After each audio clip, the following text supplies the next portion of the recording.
The video game industry has no shortage of revolting business tactics, but that isn't stopping Sega from adding to the cesspool with the upcoming release of Sonic Origins. Sega seems determined to squeeze every ounce of milk that it can out of classic Sonic's tired, deflated, wrinkly, worn-out nipples, which is why we are being forced to see yet another gross cash grab that chips away at whatever is left of the goodwill these iconic titles had. Truly, it is a sad sight to see everyone's favorite blue hedgehog trotted back out on stage for one more nostalgic performance of the classics, like some hacky one-hit wonder band that can't pay the bills because no one cares about the new music they're playing. It pains me to see as someone who has always enjoyed the original 2D Sonic games because it feels so unnecessary and desperate to keep cashing in on these classic games. If you haven't heard of Sonic Origins or don't know what it is a collection of the first 3 Sonic titles and Sonic CD, and is set to release this week. It's being presented as the redefinition of classic Sonic, and it's absolutely disgusting. There are many aspects of this release that bother me, from its price to the decision to remove other versions of these games from stores, but I want to start with the one that really irritates me more than anything else, and that is the restriction of content. It absolutely baffles me that Sega believes that it is appropriate to charge extra money for new content considering how many times these games, or content from these games, have been re-released and remade. It genuinely blows my mind that over half of the reasons to repurchase these at this point ancient games are locked behind a paywall. Hard missions are not something that should require a higher tier purchase to unlock. It should be part of the game by default and ready to go as soon as I boot up the game, or at the very least unlockable in-game. Similarly, it's ridiculous that neat features like character animations in the menus or additional camera controls aren't just a part of this collection. Those are the small details that give a collection personality and make game compilations worth purchasing for people who've already played or purchased their content in the past. Especially when none of the content in the collection you're trying to sell people is currently inaccessible, it just feels like a desperate attempt to siphon a few more dollars from loyal, dedicated fans. It may only be $5, but it's not about how much it costs, it's about the principle of the matter. You're already charging a ridiculous $40 for games you can currently buy on Steam for $25, but then you have the audacity to lock content behind a paywall? Genuinely just a scummy thing to do. But oh, did I say that you can currently buy them on Steam? Well, that was several weeks ago when I started writing the script to this video, because as of May 19th, 2022, Sega delisted all the classic titles on Steam, Xbox, and PlayStation in preparation for Sonic Origins' upcoming release. While I understand the logic from a business point of view, it doesn't stop it from being a shitty decision that stinks of greed and nothing else.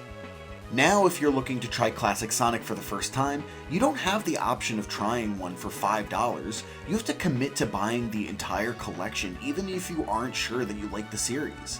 Which of course means you're also paying for extra bonus content that you're not even sure you want or can appreciate because Sega has now removed any other option for you.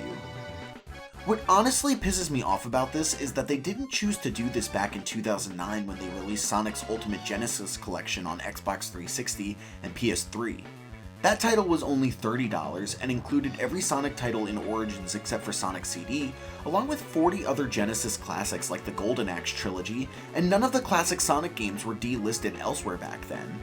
I really don't see any other reason to remove the availability of these games other than to try and boost sales for their quote-unquote new product. Perhaps if the precedent had been set back then, I would understand this a little more, but as it wasn't, it simply leaves a bad taste in my mouth.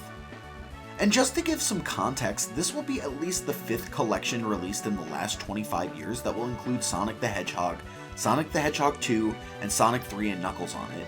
That means on average, it's once every 5 years that Sega tries to resell these 3 games together in a collection, despite the fact that these games were already available on every platform known to man. Even though I understand that it has been over a decade since the last collection was released, and there is a large influx of new Sonic fans thanks to the live-action movies who have never played the classics, when is enough enough? Well, at least this time Sonic CD is included and the games are actually getting remastered, I hear you saying. There are also cutscenes to accompany each of the games in the collection, plus new modes to experience. And to that I say sure, that's great and all, but that is the literal bare minimum of what they could do to justify charging anywhere near $40. For comparison, the Mega Man X Legacy Collection that released back in 2018 was $40 for 8 games and included new content like the X Challenge mode, as well as other exclusive content such as music tracks, Rookie Hunter mode, and achievements. The difference being that all this content was available at launch, the option to purchase only one part of the collection for $20 still existed, and this was only the second time in 20 years that the Mega Man X games were re-released in a collection, not the fifth.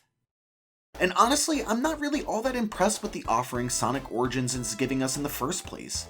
Nothing feels new or unique as we've seen boss rush modes, museums, and in-game missions in plenty of other collections and remakes.